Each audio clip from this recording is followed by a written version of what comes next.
Tout à fait, Vincent, et je suis rue du Vieil Abreuvoir, l'une des artères principales du vieux Saint-Germain-en-Laye.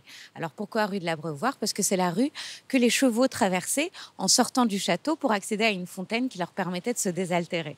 Vous l'aurez compris, Saint-Germain-en-Laye, ce sont des siècles d'histoire, et je vais retrouver Nadine pour en savoir un petit peu plus. Bonjour Nadine. Bonjour Louisa. Alors ici à Saint-Germain-en-Laye, tout a commencé avec un château.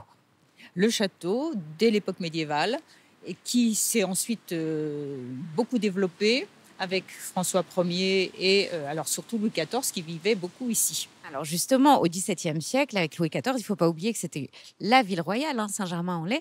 On a la construction d'énormément d'hôtels particuliers pour loger la noblesse, notamment ceux qui sont tout autour de nous.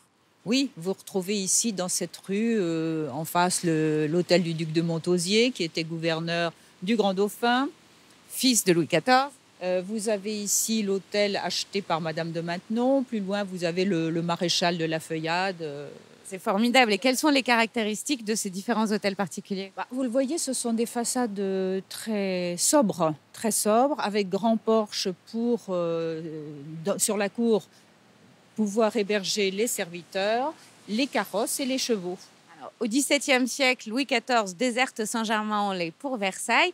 Et puis, il faudra attendre l'arrivée du chemin de fer pour une deuxième phase de développement pour Saint-Germain-en-Laye. Oui, 1837, le train arrive au Pec, 1847 à Saint-Germain. Et là, c'est la grande expansion parce que vous avez des bourgeois et même des aristocrates parisiens qui viennent se construire de belles maisons avec parc. Et nous avons aujourd'hui la cité Médicis qui nous raconte aussi l'histoire de l'arrivée de ce chemin de fer.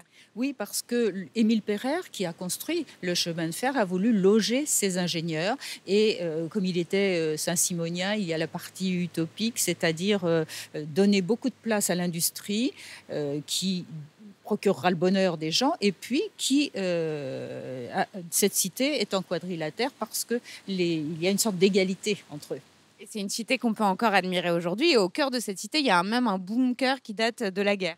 Ça, c'est les moins bons souvenirs de la guerre. Exactement. Nous avons également un monument qui est assez intéressant, à l'aspect un peu étrange, qui nous raconte une autre phase de développement de la ville, qui est l'église aux allures de temple néo-classique, antique. Oui, c'est le style de l'époque. Donc en 1825, on a reconstruit cette église avec à l'intérieur de très belles fresques qui viennent d'être restaurées. Il faut absolument aller voir. Alors vous êtes prof d'histoire, vous êtes installé ici à Saint-Germain-en-Laye depuis une quarantaine d'années. Qu'est-ce que ça vous fait de vous balader comme ça dans des rues aussi empreintes justement d'histoire? Ça m'évoque plein de choses. C'est merveilleux de tout le temps se replonger dans le passé. Absolument. Et nous vous invitons à venir vous replonger dans le passé, dans les petites ruelles de Saint-Germain-en-Laye. Puis nous, on fait une petite balade si vous le voulez bien. Oui, voilà. Allez, allons-y. Tout à fait, Vincent. Je suis au cœur de la forêt de Saint-Germain-en-Laye, une forêt qui occupe les 3/4 de la superficie de la ville et dont les origines remontent au moins aux Gaulois. Il faut savoir qu'elle est dédiée à Saint-Germain, qui était évêque de Paris et qui, en 555, s'est battu pour préserver ce lieu. Pourquoi? Il refusait que l'on coupe les arbres pour les brûler, pour faire du bois pour brûler, en disant que cette forêt était sacrée. Une forêt, en effet, avec un petit air de sacralité, une atmosphère très particulière. Et je vais retrouver Hélène pour en savoir un petit peu plus. Bonjour Hélène. Bonjour. Ah, c'est magnifique, on est dans un décor de rêve et cette forêt sacrée est chargée d'histoire. Quelle est son histoire? Alors, son histoire remonte, c'est vrai, à l'époque gauloise, comme vous l'avez dit, et son nom de lait, après multiples hypothèses, que ce serait la femelle du sanglier, parce qu'il y en avait beaucoup, avec une deuxième hypothèse, que ce serait ça voudrait dire forêt en gaulois, c'est pas du tout gaulois, ce serait en fait le nom latin de Leia, qui veut dire chemin dans la forêt, et c'est très poétique. Très très poétique, et des chemins, il y en a dans cette forêt. D'ailleurs, elles ont un tracé très particulier, un tracé en étoile. Pourquoi? Alors, parce que François Ier a voulu tracer de magnifiques allées pour que la chasse à courre puisse s'y dérouler facilement. Louis XIV a continué en les élargissant et cette forêt a été en plus replantée, enrichie, élargie par Louis XV, puis encore par Napoléon. Et Napoléon III, en 1857, a réuni la forêt de Marly à la forêt de Saint-Germain par l'acquisition de la plaine de la Jonction. Et ça fait aujourd'hui ce domaine forestier magnifique de 3500 hectares. Alors, comme vous pouvez l'entendre, comme moi, Hélène a un joli petit accent. Vous venez du soleil, vous venez du sud. Vous êtes installée ici à Saint-Germain depuis les années 80 et vous vous êtes passionnée pour cette forêt au point d'écrire un livre. Alors, Qu'est-ce que vous aimez dans la forêt de Saint-Germain-en-Laye? Alors, la forêt, c'est la vie, c'est beau.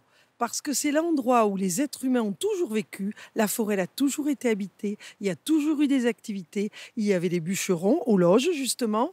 Il y avait toutes sortes d'artisans qui y vivaient. Et puis aujourd'hui, la forêt, c'est la forêt. Ce n'est plus la forêt de la chasse depuis 1917, mais c'est la forêt promenade où on se retrouve pour faire du sport, pour monter à cheval, pour y aller à vélo, le cyclisme, marcher. On est heureux dans la forêt. C'est incroyable, regardez la passion, l'étincelle dans ses yeux. C'est vrai que cette forêt est très agréable à arpenter. On vous invite à venir vous balader tout seul, en famille. Et nous, on va se balader aussi. Tout à fait. Allez, on y se va. promener.